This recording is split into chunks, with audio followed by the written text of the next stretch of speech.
জয় দোস্ত, আজকে আবারও একটা নতুন ভিডিও নিয়ে চলে আসলাম। Big update. তোমরা সকলেই জানো যে বিএসএফ এ গ্রুপ ডি এর মাঠ চলছে। লালবাগ রসুনাবাগে লাইন ছিল, ও মাঠের ভিতরে আসলো। সে হচ্ছে আমার মেয়ে বা আমার একাডেমির মেয়ে রিঙ্কি মন্ডল। হ্যাঁ, এ হচ্ছে রিঙ্কি।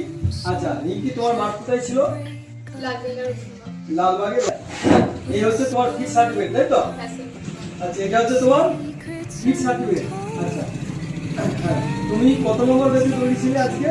3 নম্বর বেচে। 3 নম্বর বেচে। তোমাদের বেচে কত করে মেয়ে ছাড়ছে? 100 টাকা। 100 টাকা। তুমি কত নম্বরে এসেছিলে?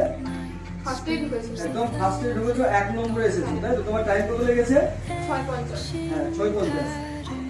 যে অডিয়েন্স আমাদের ভিডিওটা দেখছো, যে সকল মেয়ে বা ছেলেরা আমাদের একাডেমি থেকে এর আগে একটা ভিডিও দিয়েছিলাম, আজকে আবার একটা ভিডিও দিচ্ছি। আমাদের একাডেমি থেকে রিঙ্কি মন্ডল, রিঙ্কি আজকে মাঠ ছিল এবং ও মাঠে 3 নম্বর বেচে দৌড়িয়েছে এবং ফার্স্ট এক্সিলেন্ট মেরেছে।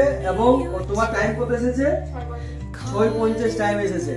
এবার হচ্ছে যে সকল অডিয়েন্স আমাদের ভিডিওটা দেখছো, যারা বিএসএফ গ্রুপ সে ফিট আছো এবং এসএসসি জিডি, সামনে অগ্নিবীর আর্মিতে আমরা ফ্রি অ্যাডমিশন নিচ্ছি। হ্যাঁ, এবং যারা আমাদের ভিডিও দেখছো, যারা বিএসএফ ফিট হয়েছে গ্রুপ দিয়ে, তারা অবশ্যই অতি দ্রুত আমাদের একাডেমি থেকে চলে আসতে পারো। আমাদের নিউ ব্যাচ এবং বিএসএফ গ্রুপ দিয়ে নিউ ব্যাচ শুরু করতে চলেছি আগামী 16 তারিখ থেকে।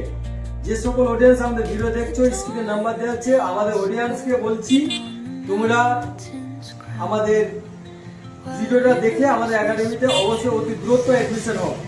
আমরা নিউ ব্যাচ আগামী 18 তারিখ থেকে স্টার্ট করতে চলেছি বিএসএফ গ্রুপ দিয়ে। তাই আবারও আমাদের রিঙ্কিকে দেখিয়ে দিচ্ছি। এই একদম জগদন্ত কুমার। রিঙ্কি দাঁড়াও। এই হচ্ছে রিঙ্কির ফিট সার্টিফিকেটটা এদেরও দেখে নাও।